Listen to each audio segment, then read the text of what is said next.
Hi నమస్తే, నా పేరు Prithviraj and you're watching TG Telugu గలం.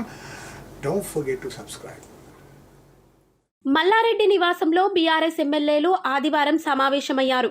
మల్కాజ్గిరి లోకసభ అభ్యర్థిగా రాగిడి లక్ష్మారెడ్డి విజయానికి అందరూ సమిష్టిగా కృషి చేయాలని చర్చించారు. నాయకులు కార్యకర్తలతో సమన్వయం అవుతూ ప్రచారం చేయాలని మల్లారెడ్డి పేర్కొన్నారు. ఈ కార్యక్రమంలో ఎమ్మెల్యేలు రాజశేఖర్ రెడ్డి, మాధవరం, కేపీ వివేకానంద, సుధీర్ రెడ్డి, బండారి, షంబీపూర్, రాజు తదితరులు పాల్గొన్నారు.